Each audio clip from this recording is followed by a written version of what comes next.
This is the 5 Minute Writing Corner with Troy Bernardo. When I ask my students what is setting, I usually only get a partial answer. Generally the answer I get is that's where a story takes place, and this is half true. But in reality, it's more than that. Setting isn't just where a story takes place, but when it takes place. Now, this is an important element that's often forgotten. And to show you how important it is, I want to give you an example so we can differentiate. So let's say I want to write a story that takes place in Arizona, right? We have a place. However, in terms of time, Arizona in 1880 is going to be vastly different than Arizona today. The conflict is going to be different, characters are going to be different, and obviously society is going to be different. One story is going to be about the Wild West, and one could really, be about almost anything. It could be about a disappearing water source, LA people moving into town from California, a failing sports franchise.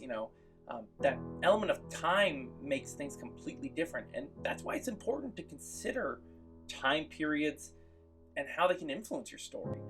So just to illustrate this, I want you to close your eyes for a second. I guess you don't have to. I'm going to say a few different decades. I want you to consider how they're different. The 1980s. The 1950s. The 2340s. The 1810s. In all these decades and centuries, people are dressed totally different. And not only that, people have different attitudes towards the president, towards the government, towards each other. They're just vastly different people. And it's why we have these iconic settings in film and literature. For example, we have the Wild West, like I mentioned earlier, swords and sandals for gladiators, colonial America. And we know what was going on culturally in all these times, so it sets us up well to tell a story. The good news is you can use this as a tool in your own stories. Let's go with an example of an interracial couple in the Deep South, right? Now, obviously, a story like this takes place in the 1920s. You're going to see things in the story like prejudice, violence, social ostracization. I have trouble with that word every time. But nothing about that story would surprise you. I don't think so anyways. Now, conversely, you put that story in today's times, you're probably going to have a lot of the same problems, which could be a surprise for the audience, right? We don't expect people to act like this in today's times, but they do. I think this is a huge reason why the short documentary Black Sheep was a nominee for an Oscar in 2019. It deals with the racism in England, something a lot of the world, I believe, was surprised by, and something we didn't necessarily anticipate. By the way, if you're interested, I put the link down in the description below. It's free to watch on YouTube, absolutely worth a watch. But let's try another example, where we can maximize the time period to increase tension and conflict. I want to write a story about a poverty-stricken family that hunts on the Louisiana Bayou. Right? This family doesn't have running water, electricity, or even a road to their home, which in 1823 maybe not very surprising, right? But in 2023, it's shocking for someone to live this way, and that'd be the appropriate, I think, time frame to put this story in. By the way, spoiler alert for the movie The Village, just as a heads up, so turn it off if you don't want a spoiler. This is what M. Night Shyamalan was doing for the movie The Village, right? It seems like it's taking place hundreds of years ago, when in reality it's taking place in today's society, right? That's the huge twist at the end, is just the time. So consider how important setting can be when M. Night Shyamalan, use it as plot twist. So now let's learn how we can use time and place to make an engaging setting through what's called enveloping action. Now, enveloping action is a technique used where we layer ideas on top of each other to see how they can make things more intense. So let's say I want to write a story that takes place in San Francisco, specifically in an immigrant family as they struggle to make the American dream happen.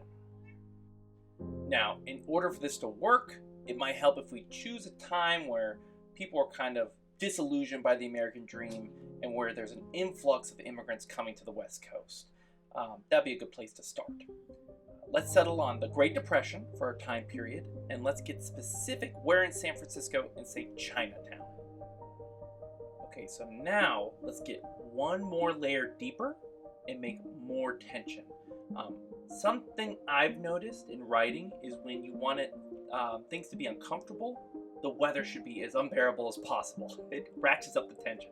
And by the way, this is the wrong Fitzgerald, obviously. This is not Ella Fitzgerald, but this is why in The Great Gatsby, F. Scott Fitzgerald made it the hottest day of the year, of the summer, when Daisy has to choose between her husband, Tom, and her lover, Gatsby.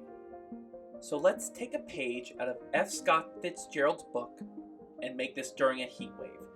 Now, think about before, we only had a story that took place in San Francisco. Now we have a story that still takes place in San Francisco, but in Chinatown during the Great Depression while there's a heat wave, right?